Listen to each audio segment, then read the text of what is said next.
जय हिंद प्यारे बच्चों। मैं डॉक्टर उमा पांडे स्वागत करती हूँ आपका इंस्टा संस्कृत में। इंस्टा संस्कृत जहाँ आपको मिलता है कक्षा 4 से लेकर 10 तक के व्याकरण बिंदुओं और पाठ्य पुस्तक की सरल व्याख्या। आज संस्कृत व्याकरण के अंतर्गत हम चित्र वर्णन के विषय में पढ़ेंगे। चित्र वर्णन जिसे करने में अधिकतर बच्चे बहुत परेशान हो जाते हैं। क्यों? क्योंकि कुछ बच्चों को यदि वाक्य रचना बहुत अच्छे से आती है फिर तो कोई परेशानी नहीं है, लेकिन जब वाक्य रचना बहुत अच्छे से नहीं आता, उसके नियम बहुत अच्छे से याद नहीं रह पाते, बहुत से रूपों में कंफ्यूज हो जाते हैं, तो परेशानी होती है। फिर लगता है कि कैसे 5 वाक्य बना दें ताकि चित्र वर्णन के 5 नंबर तो मिल ही जाए, है ना? तो पहला नियम क्या है कि कभी भी चित्र को देखकर आप बहुत बड़े-बड़े वाक्य बनाने के बारे में ना सोचें। कुछ बच्चे क्या करते हैं, चित्र को देखा, एक वाक्य मन में आया, बड़ा सा हिंदी में सोचा और बस उसमें हलंत विसर्ग लगा के उसको लिख दिया। उसकी संस्कृत है, सही है, नहीं है, कुछ नहीं पता। बस हिंदी में सोचा और क्या किया, हलंत विसर्ग लगा देंगे तो क्या संस्कृत बन जाएगी? नहीं हो सकता। नंबर मिल जाएगा? नहीं हो सकता। कभी भी गलत वाक्य पर नंबर नहीं मिल सकते, भले ही आप कितना बड़ा लिख दें। लेकिन यदि आपने छोटे वाक्य बनाए हैं, सही वाक्य बनाए हैं, भले ही आपने कर्ता क्रिया का प्रयोग करके वाक्य बना दिए हैं, तो आपको पूरे नंबर मिलेंगे। फिर आपके नंबर कोई काट नहीं सकता। और मंजूषा, मंजूषा दी हुई होती है आपकी मदद के लिए, लेकिन यदि आप उसका सही तरीके से प्रयोग करेंगे तभी वो काम आती है। यदि आप उसका सही तरीके से प्रयोग नहीं कर पाए तो मंजूषा के शब्दों का प्रयोग भी गलत हो जाता है। कुछ बच्चे क्या करते हैं, मंजूषा के शब्दों को 2-3 शब्दों को एक लाइन में लिख दिया और सोचते हैं वाक्य बन गया।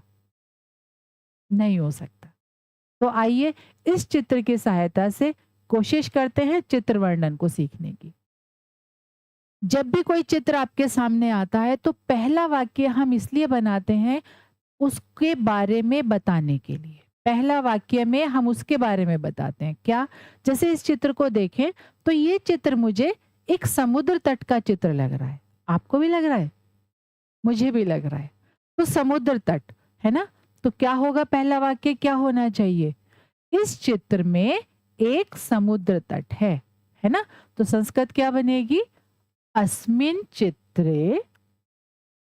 कुछ शब्द तो ना आप याद भी कर लें, जैसे अस्मिन् चित्रे मतलब इस चित्र में, है ना? एकः समुद्र तटः अस्ति। तो अस्मिन् चित्रे इस चित्र में एकः समुद्र तटः अस्ति। इस चित्र में एक समुद्र तट है। इस बात को मैं दूसरे तरीके से भी कह सकती हूँ, क्या? कि एतत् चित्रम समुद्र तटस्य अस्ति। ठीक है, एक वाक्य पूरा हुआ। उसके बाद इस चित्र को देखें तो क्या है, एक बच्चा गेंद से खेल रहा है। अब देखें यहाँ पर क्या क्या शब्द हैं हमारे पास। समुद्र तटे बालकाः खेलन्ति कंदुकेन। कंदुकेन मतलब गेंद से, है ना? तो हमने पहले इसको उठाया, क्या? कि एक बच्चा क्या कर रहा है, गेंद से खेल रहा है ना? तो वाक्य क्या बनेगा? दूसरा वाक्य, बालकः कंदुकेन क्रीडति। हम चाहे क्रीड धातु का प्रयोग करें या हम खेल धातु का प्रयोग भी कर सकते हैं। बालकः कंदुकेन क्रीडति, बालक गेंद से खेलता है। 2 वाक्य हो गए। उसके बाद हमें यहाँ पर गुब्बारे दिखाई दे रहे हैं। गुब्बारे की संस्कृत क्या होती है भाई? इसमें दी गई है फुल्लकम, लेकिन फुल्लकम मतलब एक, एक गुब्बारा, और यहाँ पर क्या है, बहुत सारे हैं, 1 2 3 4 5 6, 6 तो है ना? अब अगर हम इसका हिंदी में वाक्य सोचे, क्या होगा? यहाँ पर एक गुब्बारा बेचने वाला भी है। तो यदि आप इसकी संस्कृत बनाने लग गए तो जरूर कुछ गलत कर जाएंगे। तो इसको हम कैसे प्रयोग कर सकते हैं फुल्लकम को? अब ये तो हमें समझना पड़ेगा, फुल्लकम नपुंसक लिंग का शब्द है, तो क्या होगा, इसका बहुवचन क्या हो जाएगा? फल की तरह रूप होंगे, क्या होगा? फलानी। और फुल्लकम का क्या बन जाएगा? फुल्लकानी। तो एक वाक्य और क्या बनेगा इसका? चित्रे मतलब चित्र में, फुल्लकानी संति। चित्र में बहुत सारे गुब्बारे हैं, दिख रहे हैं। अब आगे देखते हैं, एक महिला भी है जो निर्देश दे रही है, लेकिन फिर वही बात है, बहुत बड़ा वाक्य नहीं बनाना है, छोटा वाक्य बनाना है। तो क्या होगा? चित्रे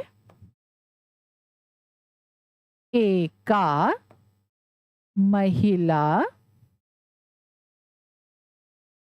अस्ति। अगर मैं एका भी ना लगाऊं तब भी कोई परेशानी नहीं है ना?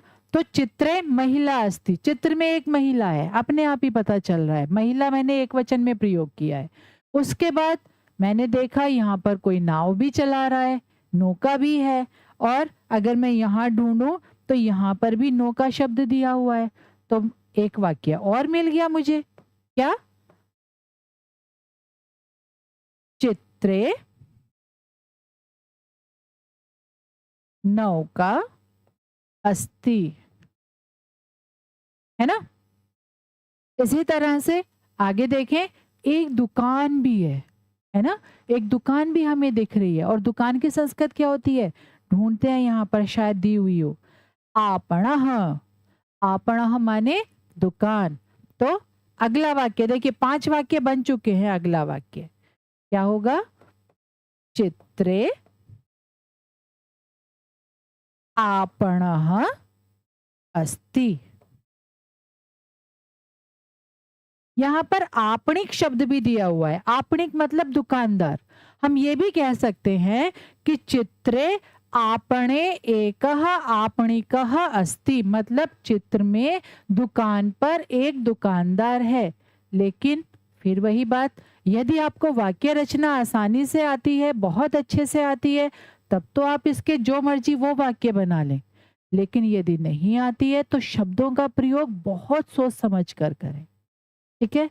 फिर खगः, हम देख रहे हैं यहाँ पर एक पक्षी भी उड़ रहा है, तो अगला वाक्य क्या हो सकता है? चित्रे एकः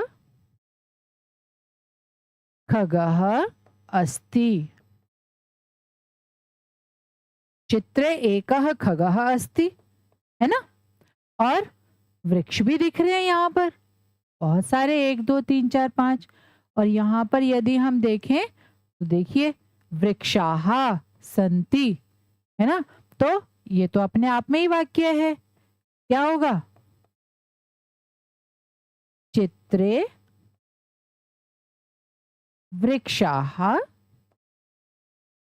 सन्ति। इसी तरह से हम और वाक्य देखें, समुद्र तटे बालकाः खेलन्ति। बिल्कुल अपने आप में एक वाक्य है, समुद्र तटे बालकाः खेलन्ति। मेघ भी है, बादल दिख रहा है इतना बड़ा सा, तो चित्रे मेघः अस्ति। और पर्वत भी दिख रहा है यहाँ पर, तो हम क्या कह सकते हैं? चित्रे पर्वतः अस्ति। और एक छोटी सी बालिका भी है, चित्रे बालिका अस्ति। और यहाँ पर देखते हैं क्या हो सकता है? बालुकया, एक शब्द दिया हुआ है बालुकया, बालुकया माने रेत से। तो और ये दोनों बच्चे हम देख रहे हैं चित्र में रेत से क्या कर रहे हैं? घर बना रहे हैं। तो चित्रे बालकौ, 2 बालक, बालुकया गृहम रचयतः। चित्र में 2 बालक बालू से घर बनाते हैं। वाक्य यदि आप समझ सकते हैं तो जरूर बनाइए। अगर आप वाक्य बनाते समय आत्मविश्वास, मतलब आपको लगता है कि ठीक है, कॉन्फिडेंस है आपको, वाक्य सही है, तब आप लिखिए, वरना छोटे छोटे वाक्य बनाइए, छोटे छोटे। छोटे वाक्य बनाएंगे, सही वाक्य बनाएंगे, नंबर पूरे मिलेंगे। यदि आपने बड़े वाक्य बनाने की कोशिश की, नंबर बिल्कुल नहीं मिलेंगे यदि वाक्य गलत होगा। ठीक है? तो चित्र वर्णन में बस आपको क्या करना है, चित्र को देखकर 5 सही वाक्य बनाने हैं। एक बात और, कर्ता क्रिया का प्रयोग जरूर अच्छे से सीख लें, ध्यान से सीख लें, याद कर लें, क्योंकि इनके बिना वाक्य बनाना बहुत मुश्किल है। बस इतना जरूर कर लें। ठीक है? आशा है आज की वीडियो आपको समझ आई होगी। अब चित्र वर्णन में आपको कोई परेशानी नहीं होगी। अब आप आसानी से छोटे-छोटे वाक्य बना सकते हैं। इसका मतलब 5 नंबर तो पक्के। ठीक है? इसी तरह की और वीडियो के लिए जुड़े रहिए इंस्टा संस्कृत से। नमस्कार।